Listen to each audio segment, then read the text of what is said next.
Ei, você aí, tá precisando, sentindo a necessidade de se reequilibrar?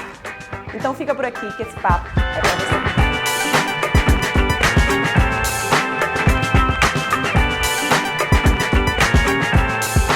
Oi, tudo bom?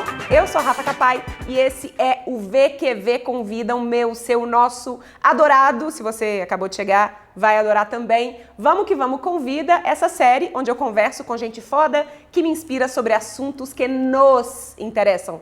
Na verdade, desculpa esfarrapada, para bater papo legal com você e também eu quero que você participe do papo. E hoje, mais do que especial, primeiro, porque é em família, você já vai saber. Segundo, porque aqui em BH, essa terra quente que eu nasci. E terceiro, porque é numa locação nova, minha amiga Ana Junqueira, fotógrafa, emprestou pra gente. Ana, valeu. Se você não conhece o trabalho da Ana, vai lá pesquisar, porque é lindo. E hoje, Renata Capai. Obrigada. Obrigada a você. Feliz que você tá aqui. Eu também.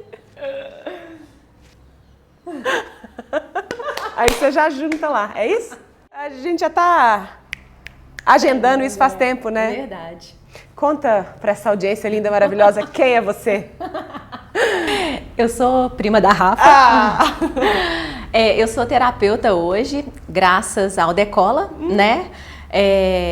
Hoje eu trabalho com desenvolvimento pessoal, ajudo as pessoas a se reorganizarem emocionalmente, mentalmente, fisicamente, tudo tá junto.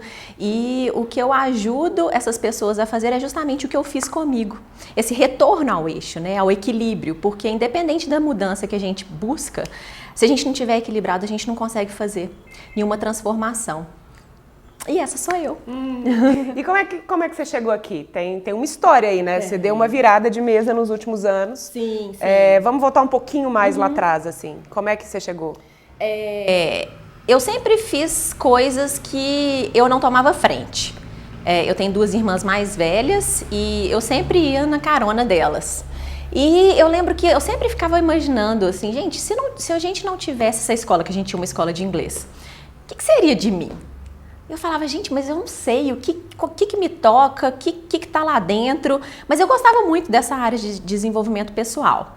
Depois, mesmo paralelamente com a escola, eu com uma das minhas irmãs, a gente abriu uma confeitaria que me deu um pouco de preenchimento interno. Eu falei, nossa, é isso que eu quero, porque na escola eu trabalhava com a parte financeira, que é uma parte que eu gosto também, mas não é aquilo que me conecta ao meu propósito de vida, né?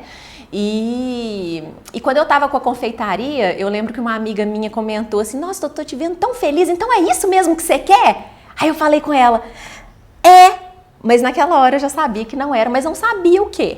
E eu lembro que quando a gente fez o Decola em 2014, eu com essa irmã que tinha confeitaria, eu lembro que um dos módulos era sobre a identidade, o que você gosta, o que te faz movimentar, você se conectar, né? Aquela provocação toda para você se conectar com você mesma.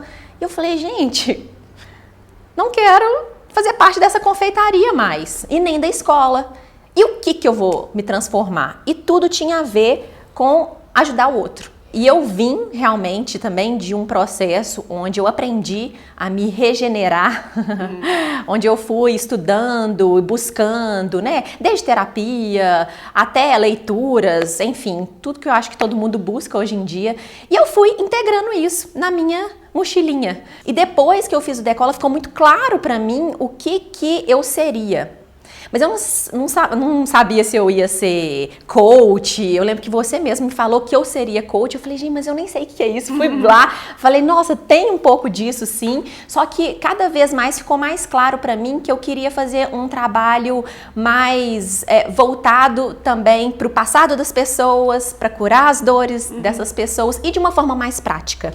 Que é isso que eu busquei na minha vida. A gente vai falar um pouco do seu trabalho atual, mas quem olha pra você, eu acabei, antes da gente começar a gravar, eu falei, nossa, você é tão calma, né, prima? Você falou, você não sabe o que eu faço pra manter essa calma. Quem olha pra você, essa fala mansa, tranquila, acha que você sempre foi assim, ou que isso é da sua natureza, né? E queria que você falasse um pouco do seu passado, assim, como é que você foi sentindo necessidade de buscar esse equilíbrio. Eu sempre fui muito explosiva, eu vim de uma família de ansiosos, sem motivo. Italiane. Italiane.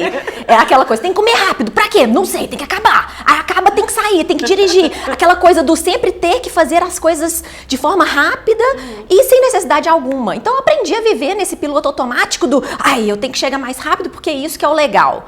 E depois eu falei, gente, o que é isso, né? Eu comecei a viver minha vida, fui entendendo que tudo que me fazia acelerar, me fazia chegar num lugar que eu não queria. Ou seja, né, eu comecei a observar que eu estava tomando um caminho... na verdade, não que eu tinha tomado um caminho, mas que eu tinha aprendido a tomar caminhos que não eram congruentes comigo. Vou te explicar por quê. Que me desconectava comigo. De você mesma. Exatamente. E, além disso, a minha adolescência foi muito tumultuada, sempre fui... Guerras internas. Exatamente. Sempre fui muito rebelde, sempre gostei de ser contra. Se minhas irmãs faziam uma coisa, eu não queria. Festa de 15 anos, não, eu não vou querer. Aquela coisa, né, de rebeldia mesmo. Então, por volta dos meus 20 anos, eu comecei a confrontar com uma Renata que eu não queria mais ser. Né? Não uma Renata que eu não queria mais ser, mas eu queria fazer uma limpeza do que era Renata, para enxergar quem ela era e ser cada vez mais fiel e honrando cada vez mais o que eu era.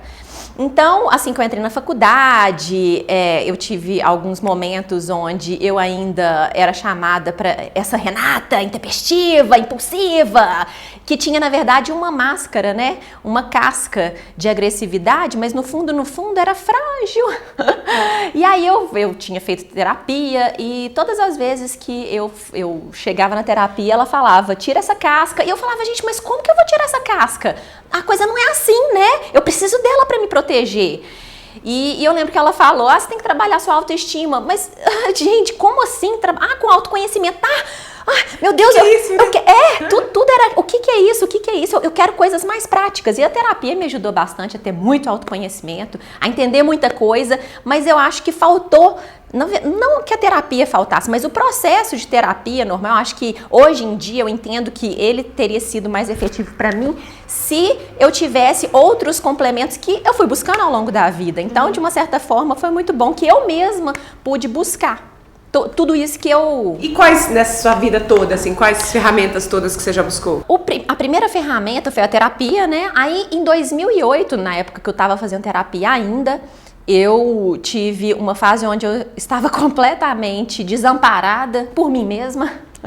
Eu não me reconhecia, eu não sabia o que fazia sentido para mim. Eu acho que eu estava com uma leve depressão. E aí eu falei, gente, eu preciso mudar o caminho. Eu tava me relacionando com pessoas que não tinham nada a ver comigo, eu fazia o que não tinha nada a ver comigo. Eu falei, gente, mas será que a vida é assim? Será que viver é isso? Não quero isso não.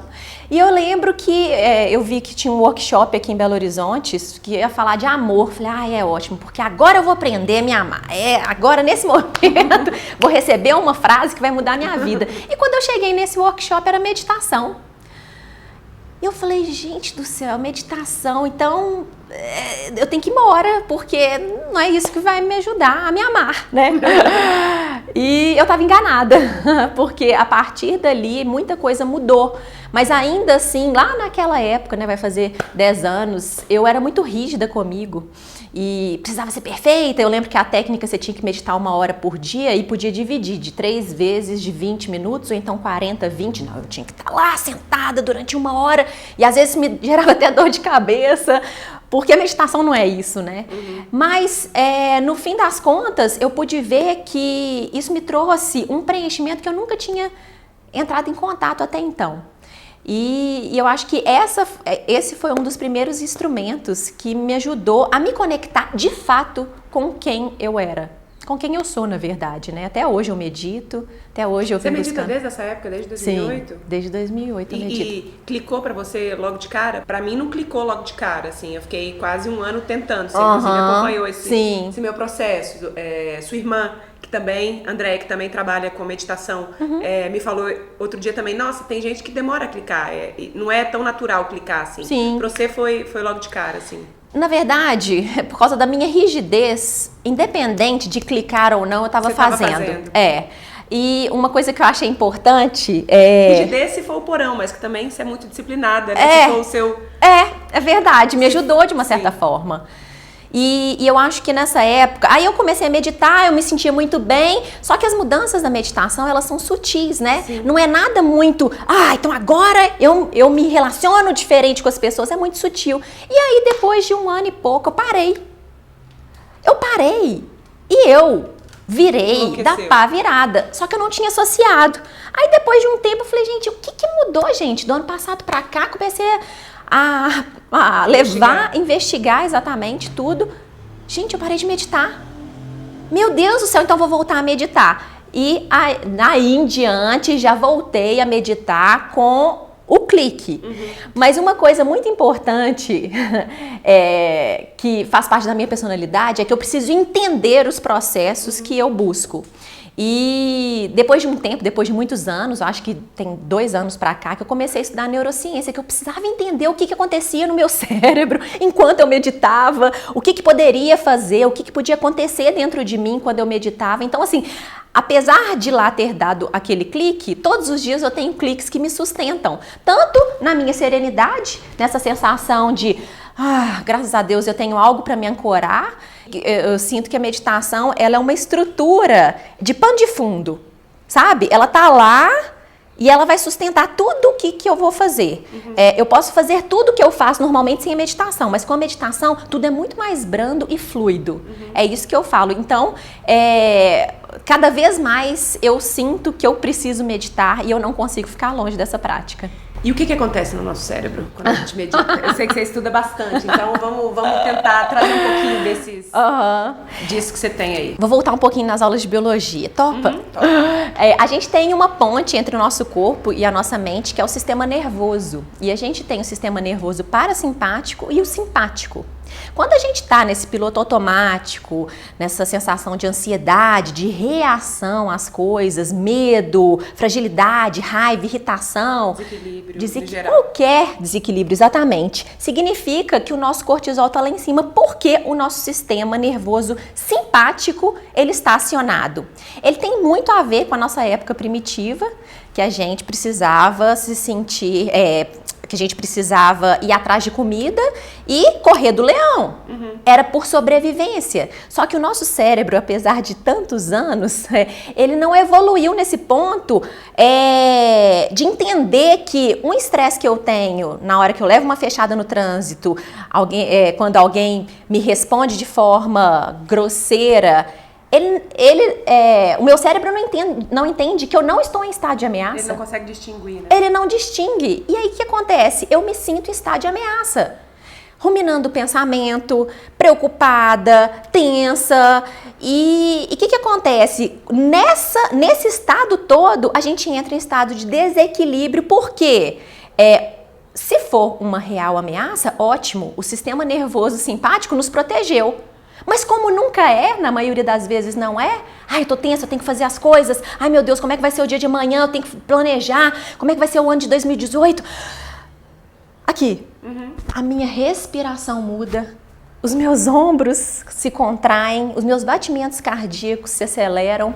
E é nessa hora que o cortisol sobe? Nessa hora o cortisol sobe e desencadeia todo o processo emocional. Olha só, a ponte entre o corpo e a emoção. Emocionalmente, a minha visão fica restrita, eu não consigo ver o todo da situação, eu não consigo tomar decisão. Por quê? Justamente porque eu estou nesse estado de ameaça. E aí você me pergunta, né? E aí, como que eu faço então para desacionar? A gente tem que acionar e ativar o sistema nervoso parasimpático, que tem a ver com a calma, com o relaxamento, com a pausa.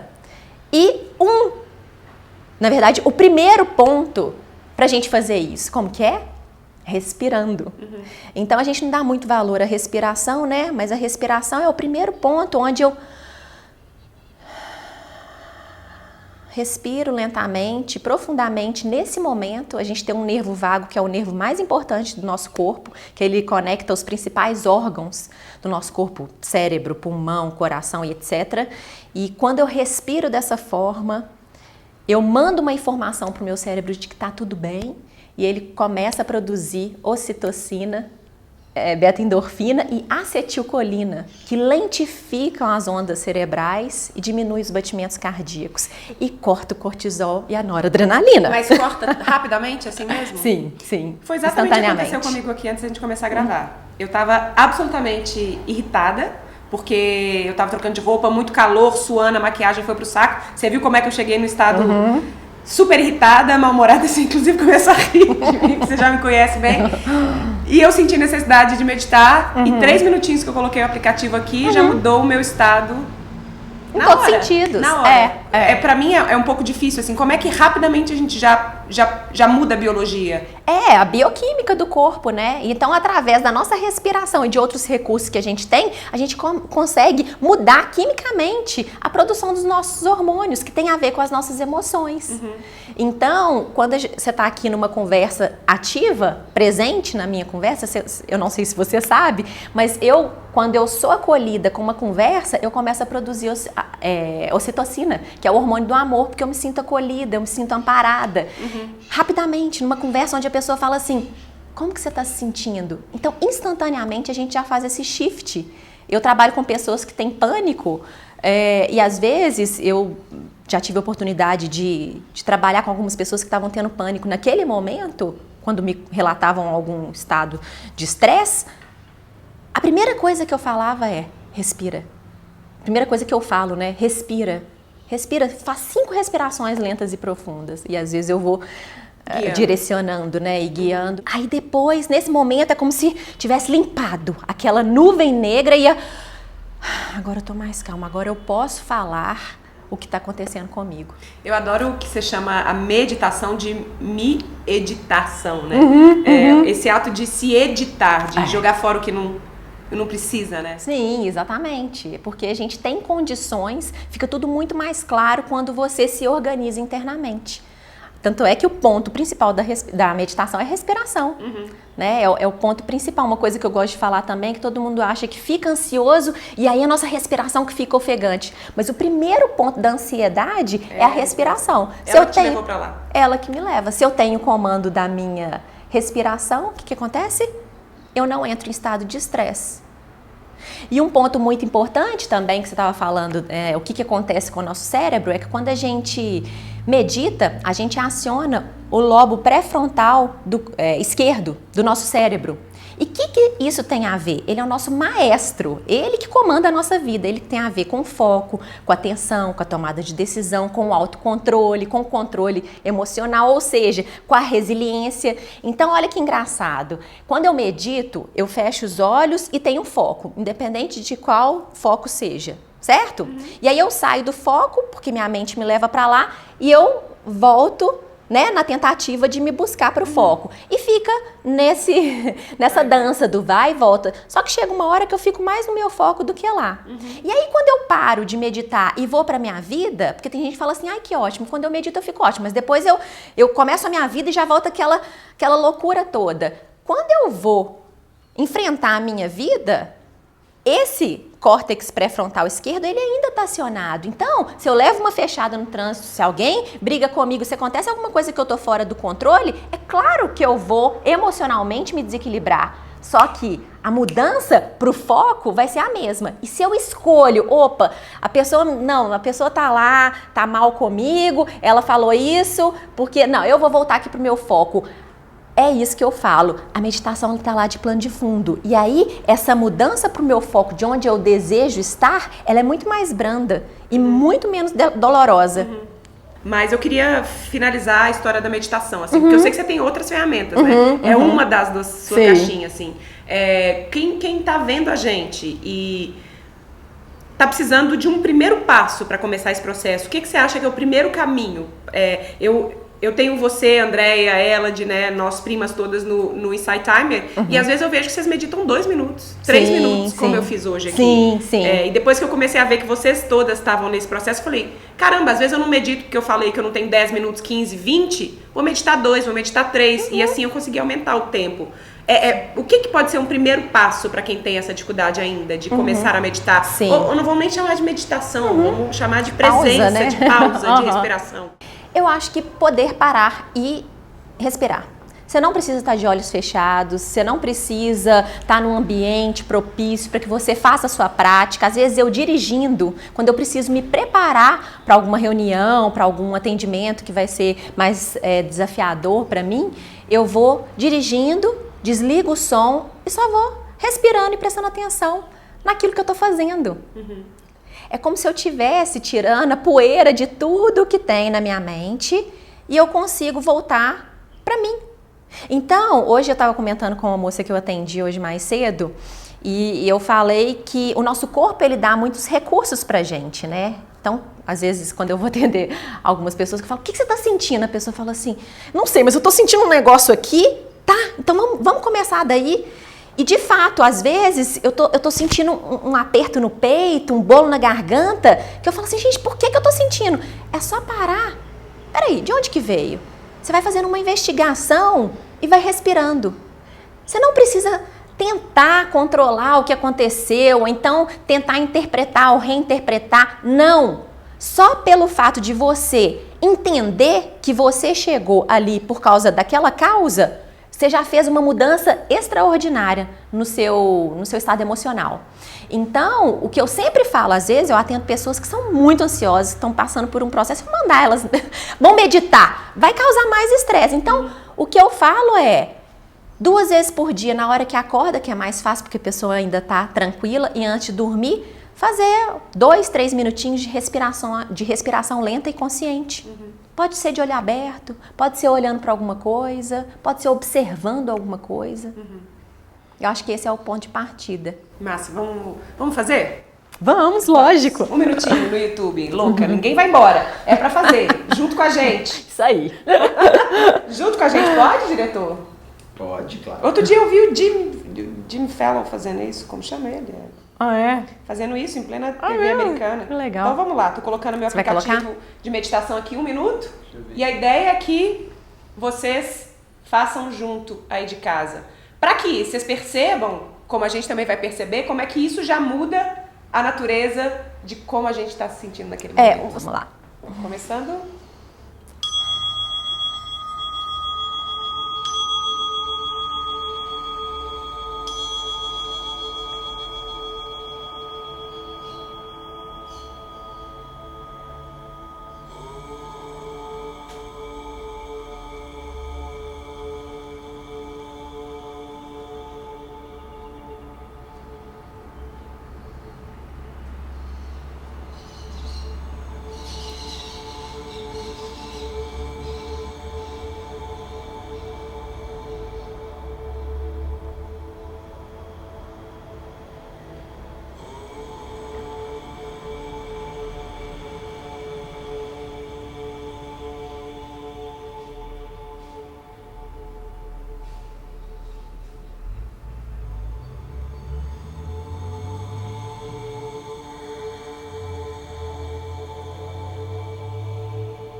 O que a gente está sentindo agora, então?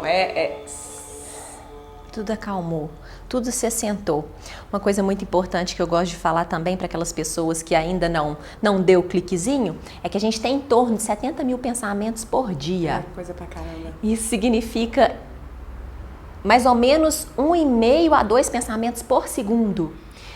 E se eu inspiro lentamente, expiro lentamente, eu prolongo o gap entre uma respiração e outra.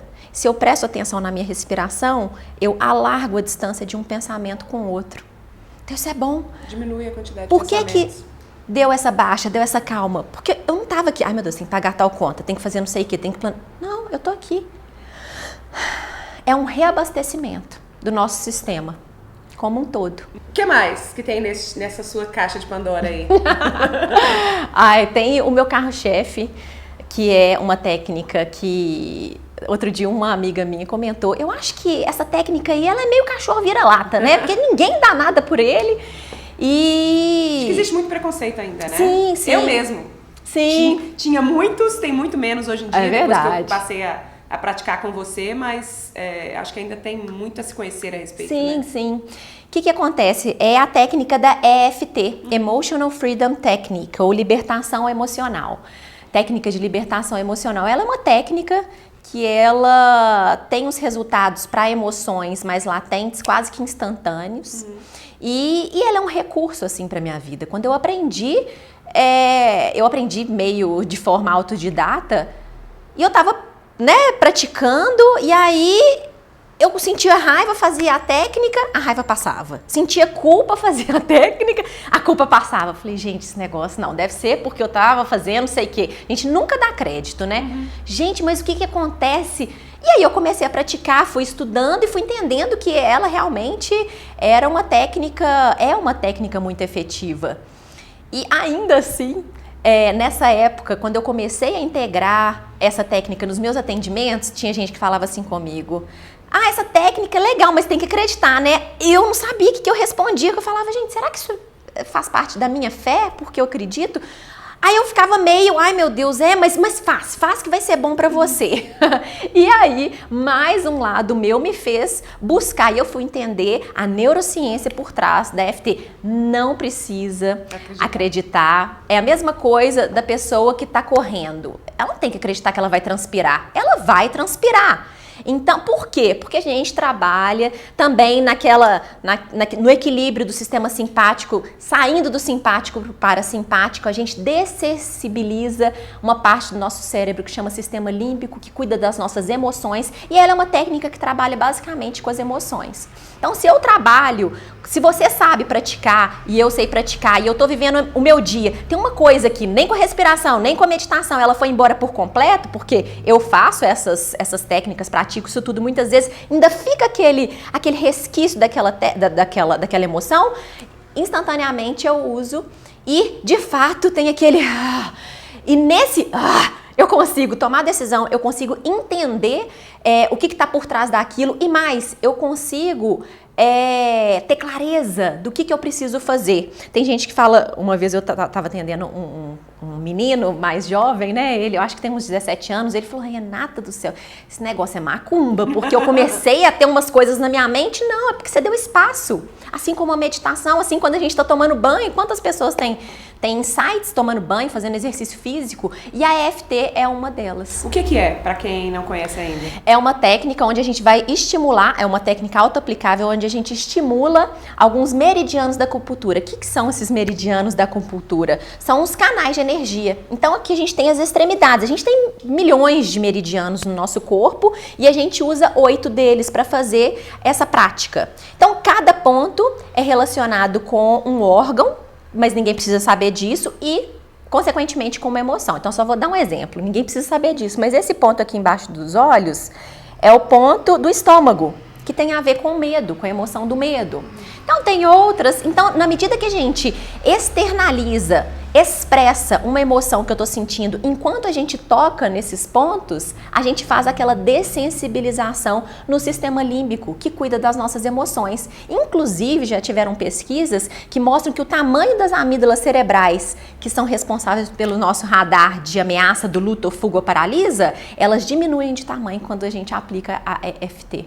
E devem diminuir também com outras práticas, com a respiração em si, não? Só com a EFT? Pois não se ensina isso, mas eu fui integrando tudo, né? Fui integrando. Então, todas as vezes que eu vou fazer um processo de EFT, eu faço um leve convite para a pessoa entender o que ela está sentindo, tanto fisicamente quanto emocionalmente. Eu peço para que ela entenda o que ela está sentindo, para ela respirar. Então eu vou fazendo essa integração de tudo que eu aprendi, que eu sei que vai fazendo, que eu sei que pode ajudar, integrando isso tudo, para que a técnica seja ainda mais efetiva. É muito legal. Quando a Renata eu estava fazendo atendimento com você, né? Eu falei que você era uma artesã das emoções, né? É verdade. Porque tem esse processo todo de tentar acessar a emoção, né? E ir limpando, é esse o termo? Dissolvendo, exatamente, mas a desconstruindo. emoção vai ficando mais forte, ela vai ficando mais fraca, né? Exatamente. Aquilo, ou a raiva, ou a culpa, ou o incômodo, ele vai ficando mais dissolvido. A sensação que eu tenho é essa. Exatamente. E quando eu comecei a praticar com ela, eu não acreditava. Eu fui bem honesta com a Renata, falei, eu tenho dificuldade, eu tenho preconceito, não sei se eu acredito, mas o que eu sugiro se você tá nessa mesma busca de se conhecer melhor, experimenta, né? Eu acho que a melhor coisa para qualquer coisa que a gente aprenda é a gente experimentar na gente mesmo. Exatamente. Né? Porque só assim a gente vai poder dizer se aquilo faz sentido pra gente ou não, né? E o que eu acho também é que, gente, tem muitas pessoas que falam, ai, nossa, porque a EFT mudou minha vida, vai mudar a vida. Não, eu acho que não, né? às vezes as pessoas não se conectam, assim como a meditação, assim como várias outras técnicas. A gente tem que entender o que conecta mais com a gente. A meditação, pra mim, pegou muito mais do que a EFT. Exatamente. E uma das ferramentas que estão mais no meu arsenal diário, assim. Sim. Mas eu acho que tem isso mesmo, cada pessoa vai se adaptar. O importante é a gente conhecer quais são essas nossas armas zen, né? Exatamente. Mas uma coisa que eu acho importante falar também é que uma também não substitui a outra, né? A EFT, ela é muito mais para trabalhar.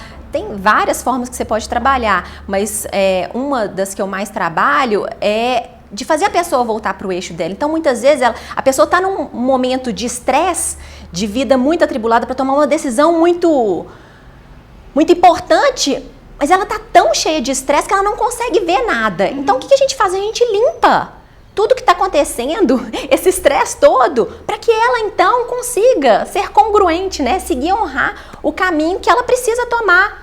Né? Então, eu acho que eu uso essas técnicas justamente para fazer com que a pessoa, saiu do trilho, volta pro trilho, saiu do trilho, volta pro trilho. A meditação é aquela coisa que também ajuda muito emocionalmente, né? A EFT ela é um pouco mais efetiva para as emoções nesse aspecto, mas a longo prazo a meditação também faz o mesmo, até mais, traz até mais benefícios. Então, eu acho que é isso. A gente tá falando de estresse, né, dessa ansiedade, e existe um nível de estresse que é o burnout, né? Quem me acompanhou no Galáxia Live, quem foi ao Galáxia Live, o nosso evento ao vivo, me viu fazendo uma palestra contando a minha trajetória, que em algum momento recente eu tinha descoberto que eu tinha passado por um processo de burnout, que é um processo depressivo, né? Que é a depressão, Total. Eu não sei nem explicar, assim, que é ansiedade, mas é depressão, né? Na verdade, o que está por baixo da ansiedade é o medo, e o que está por baixo do medo é a depressão, né? São as camadas. E você foi uma das pessoas que me ajudou muito nesse processo, né? Que bom. E aí, quando eu tava passando por aquilo, é como se existisse um túnel. Eu não tinha clareza nenhuma do que eu tava vivendo. E eu falava com você, Rê, nada tem graça, não tá fazendo sentido pra mim. Sim. Né? E você foi uma das pessoas que foi me ensinando essas ferramentas. A meditação, ser mais consistente com a minha alimentação, ser mais consistente com o meu exercício físico. O que existe... Você acredita que exista, eu sei que a gente falou aqui de individualidade, de customização, Sim. mas você acredita que existe um set de ferramentas que elas são mais básicas para todo ser humano?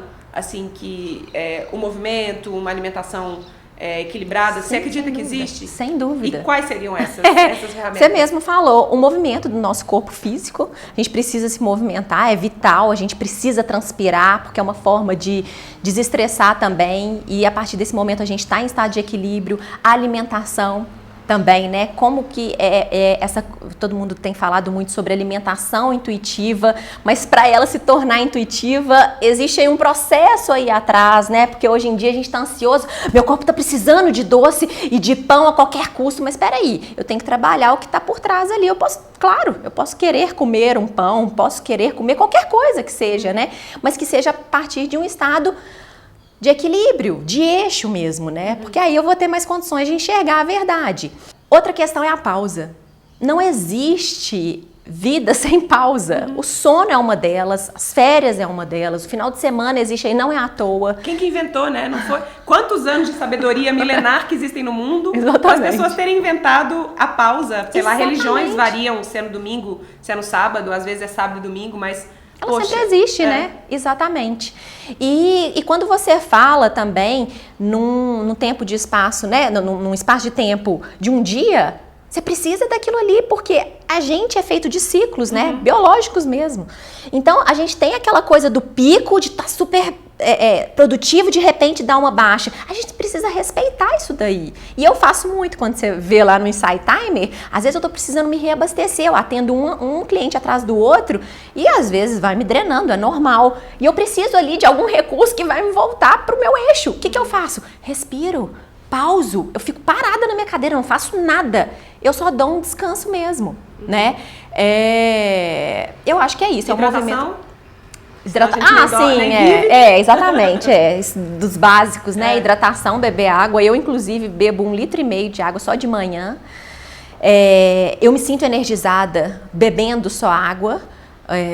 Às vezes eu tomo um café, eu acho que isso cientificamente é positivo e eu acho que é só isso. Assim, na verdade existem muitos recursos, claro, mas esses são as bases, básico, né? É o básico. Então, vamos recapitular. A pausa, que pode ser na forma de uma meditação, da respiração, de um exercício físico, do sono, né? O movimento mesmo do corpo, alimentação. E a hidratação. A hidratação, essa pausa que eu falo, ela também é uma pausa estratégica, porque por mais que a gente esteja cansado, simplesmente depois do almoço bateu aquela baixa de energia, eu uso a respiração não só para eu pausar, mas para eu me reorganizar emocionalmente. Então, durante o meu dia, eu não consigo me imaginar, hoje em dia, eu não consigo passar pelo meu dia sentindo algum desconforto emocional e não fazendo nada. E eu uso EFT, eu uso a meditação, mas o primeiro ponto que eu faço quando eu tô irritada, quando eu tô chateada, quando eu tô triste, é a respiração de forma estratégica para isso. Então, agora que a gente já tá entendendo a história toda do sistema simpático, parasimpático, da bioquímica do nosso corpo, a gente entende que se a gente se organiza através da respiração, a gente consegue nos reorganizar emocionalmente. E eu acho que para mim, isso é um grande recurso, porque não adianta. Eu já estive super com pausa, comendo bem, me exercitando, respirando, né, dando pausa, tudo mais. Na vida louca. Na vida louca, né? Qual que é o ponto? Qual que é o propósito disso? Sim. Então tem que estar tudo integrado, né? A gente fala para uma audiência de muitos empreendedores. Você também, inclusive. E aí vem essa história do burnout. Sim. As mensagens todas ao nosso redor, eu tenho assumido depois de ter vivido isso, assumido essa bandeira para falar mais disso, porque eu sinto que a gente ouve muita mensagem de não pause, não descanse. É bonito hoje mesmo, isso, né? Uma amiga compartilhou, uma amiga que eu adoro, mas ela compartilhou um Instagram, não preciso falar quem é, mas ela compartilhou um Instagram que entre as frases que se falava era tô cansado, tá tarde, é feriado, é final de semana, e o cara falava, não para, continua. Né? Porque essa é uma espécie de mensagem imperativa do empreendedorismo, assim. Tá tudo com você é o grande responsável pela sua felicidade, pelo seu sucesso, então não para, não respira, não descansa, não dorme. Quanto mais você fizer dessas coisas, mais rápido você vai alcançar o sucesso. Sim. E foi exatamente o que eu fiz. Mesmo tendo um discurso que eu sabia que essas coisas eram importantes, eu sinto que eu estava linkada com essa crença de que só dependia de mim e eu tinha que sair fazendo, e eu tinha que trabalhar bem, e eu tinha que entregar, que eu tinha que fazer, que eu fui diminuindo, né? Nas fases ali do burnout, claramente eu fui passando por todas elas, assim, de você achar que você é o grande super-homem da própria vida, e que tudo é verdade, mas ao mesmo tempo esse equilíbrio é difícil, assim. Pra quem tá ouvindo a gente e tá nessa mesma pilha, como é que a gente corta esse ciclo? Quem ainda não chegou num estado de burnout de fato, né? Que a pessoa tá sentindo que ela tá nessa pilha, não tá conseguindo descansar mais, internamente ela sente que tem uma vozinha que fica falando, não, você não pode parar, você tem que continuar, depende só de você, né? Viciado no trabalho, viciado na adrenalina do exercício, do movimento, do trabalho, né? Não do exercício. Porque também dá pra viciar em exercício, né? Sim. Como é que a gente corta esse ciclo? O ponto principal é a pessoa entender que esses sinais que você acabou de falar, é hora de parar. E nesse momento, ela tem que querer fazer algo a favor dela. Porque não adianta, às vezes eu dou todos os instrumentos suficientes para que a pessoa consiga melhorar e a pessoa não quer. Mas é porque tá no momento dela e ela vai chegar lá. A partir disso, é sempre fazendo esse retorno a gente mesmo de forma investigativa. Como que eu tô me sentindo? Por que isso me fez mal? Onde que no meu corpo eu me sinto dessa forma? Deixa eu respirar aqui e entender se fica mais claro o porquê desse meu estado, tanto físico, quanto mental, quanto emocional. Sabe? Eu acho que é um processo de investigação que a gente precisa fazer para entender onde que eu tô e aí começar a tomar o controle. Agora, se essas pessoas estão dispostas a meditarem, elas têm uma ferramenta a favor delas, porque elas vão acionar aquela parte lá do cérebro, que é o sistema, elas vão acionar aquela parte do cérebro, que é o córtex pré-frontal esquerdo, que tem a ver com autocontrole, com a resiliência emocional, que eu posso sair, me desequilibrar, mas eu me regenero muito mais rápido, né? Então, eu acho que é um caminho de autoobservação, não julgamento, de aceitação e de, então, uma construção de um novo caminho. Por onde que eu vou começar? Meditar é muito difícil, tá? Começa respirando. Eu acho que eu comecei pelo exercício físico. Pelo exercício físico, Foi eu também. Meu primeiro fio ali que eu comecei a puxar. Sim. Depois veio a meditação mais consistente, depois veio a alimentação mais consistente. Sim, E depois você integrou tudo. Tudo, sim. E agora eu quero que você fale um pouquinho. Eu acho que isso é bom até mesmo para as pessoas entenderem que não mudou o seu processo de produtividade. Quer dizer, o processo mudou, mas o resultado da sua produtividade não mudou. Mudou? Não, pelo contrário. E é muito louco, porque você explicando aí essa história do sistema parasimpático e simpático, né? Desse modo de fight or flight, que é o modo, né, do perigo, pesquisando o burnout, o que eu percebi é que ele é o nível máximo disso. Exatamente. Quando o cara acha que ele está realmente correndo risco. E não é conscientemente que a gente acha, né? Sim, o corpo vai entrando nesse estado de perigo constante. Sim. E aí você acha que você não pode parar nunca, porque se você parar o seu negócio vai falir. Você não para porque tem seus competidores não estão parando, então você também não pode parar, né? Tem um monte desses medos todos, assim, que estão ao redor. E foi exatamente o que eu sentia, não tinha clareza disso. Mas internamente era o que... aos pouquinhos os sinais que eu tava mandando. Não vou parar esse fim de semana porque eu tenho coisa para entregar segunda-feira. Só que aí o que vai acontecendo? Eu trabalhava muito, mas eu ficava 14 horas na frente do computador. De fato, dessas 14 horas, quanto que eu rendia mesmo? Muito menos do que 14 horas. 12 horas que fosse. Ou mesmo que fosse 8 horas. Eu tava tão desfocada, eu tava tão pouco presente naquilo que eu tava fazendo, que eu tava produzindo muito pouco. Sendo que hoje eu acho que eu tô no processo ainda, né? Não é uma coisa...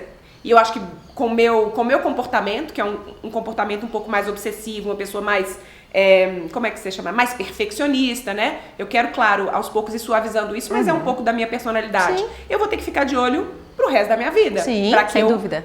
Pra que eu não deixe isso ir muito longe, assim. Exatamente. Mas hoje em dia eu trabalho muito menos, e rendo muito mais. Ao ponto de que, em algum momento, eu cheguei e falei, eu estou precisando não trabalhar 2 horários. E durante o processo, né, do burnout e dessa depressão, eu pensava comigo, nossa, eu queria trabalhar só meio horário, mas nunca que eu vou conseguir fazer essa mudança, tá muito longe. Eu preciso de muito para fazer isso acontecer. E o que fez acontecer foi uma decisão.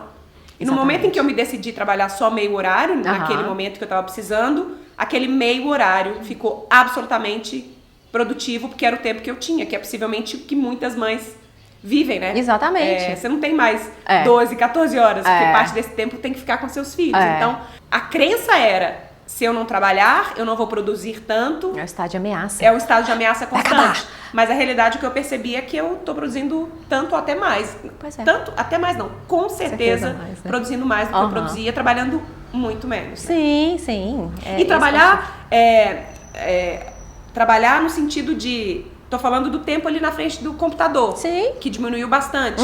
Mas eu tô tendo tempo pra ler mais. Eu tô tendo tempo pra cuidar de mim mesma. Que uso o meu corpo pra todos nós, mas como atriz, como artista, eu uso o meu corpo pra me expressar. É parte do meu trabalho, da minha ferramenta. Então, quando eu tô no CrossFit, eu ainda estou trabalhando em prol sem dúvida do meu trabalho. Isso é fantástico, né? É incrível. Mas demorou não, né? Chegou a hora onde você tomou essa decisão. E é isso, né? Porque muitas vezes essa coisa do cortisol tá lá em cima, ele vicia a gente. Porque ele coloca a gente em movimento, né? Então, colocando em movimento, eu preciso produzir. Aí vem as outras coisas por cima, deixando tudo nebuloso, e aí a gente vai ficando com medo, acuado, e, meu Deus, eu preciso não dormir, né? E de fato a gente para de dormir. Sim, eu parei de dormir. E não era nem consciente de eu preciso não dormir. Era, você deita e você não sua consegue. Cabeça não sai do trabalho. Sua cabeça tá o tempo inteiro. O que eu vou fazer amanhã? Qual a estratégia que eu vou usar em tal momento, né? Seu corpo entende que ele não pode dormir, que ele não pode descansar, que ele não pode respirar, que ele não pode viajar, né? Exatamente. Estamos chegando ao final, passo rápido, né? Passa muito rápido. Conta um pouco como é que é o seu trabalho hoje em dia. O que como é que você funciona? Hoje eu trabalho de forma individual, tanto online como presencial. Eu atendo customizando os meus atendimentos, né? Eu atendo 1 para 1, mas agora em 2018 eu vou começar a oferecer cursos. Yes. Eu tô com essa necessidade de alcançar mais pessoas e eu acho que as ferramentas que eu tenho, eu posso ajudar as pessoas a voltarem para o eixo e a se conectarem mais com elas mesmas e viva a vida, né? Por que você faz o que você faz? Eu faço porque me preenche, me traz congruência, me traz sentido, né? Eu acho que é isso. Eu lembro uma vez que você me falou, pra mim, o meu maior prazer é eu tirar a dor de uma outra pessoa, né? Eu tirar o incômodo, sem dúvida, tirar o... Sem dúvida, Exatamente. Eu consegui mostrar que existem formas e formas, recursos e recursos que a pessoa pode simplesmente passar por aquilo de uma forma mais branda, que não seja o tempo todo latente, eu tenho que viver com esse sofrimento, com essa dor o tempo todo aqui no alto. Não, peraí, tem uma outra forma que é um pouquinho mais baixa, um pouquinho mais branda. Vou sofrer, porque a dor existe, nós somos humanos, mas o que faz sentido, sem dúvida, é tirar a dor do outro. Não tirar, né? Quem sou eu? Mas poder ajudar com recursos de minimizar esse processo de sofrimento. Eu não te pedi para preparar isso, mas acho que vai ser, vamos ver se vai ser fácil. Queria que você indicasse alguém para eu entrevistar aqui num próximo VQV. Tem alguém que você gostaria de me ver trazendo para cá? Pode pensar, te dou tempo. 1, 2, 3. Mentira. Ai, meu Deus do céu. Ai, ela, não sei. Peraí. Olha, eu acho que tem uma pessoa muito legal, de uma história de vida fantástica, que é a Nath Dias. Ela tem uma história fantástica, onde ela está conseguindo ter esse retorno. Na verdade, ela já cresceu muito e hoje ela já está conseguindo estar num lugar onde ela consegue falar e ajudar as pessoas através da história dela. Obrigada. Obrigada a você. Massa, né? Esse foi o VQV Convida em família Capai aqui. E se você gostou, essa é a hora de você dar um joinha, mas a gente não se contenta só com joinha, não. Eu quero que você vá aqui embaixo nos comentários e me diga de tudo que foi falado aqui, o que mais te ajudou e o que mais fez sentido pra você. E 2, qual decisão você vai tomar por você com relação a isso tudo. E assina a minha mensagem de bordo, que é onde eu compartilho coisas muito especiais, mas que eu não falo por aqui, é segredo. Beleza? Obrigada. Obrigada a vocês. Um beijo, câmbio, desliga.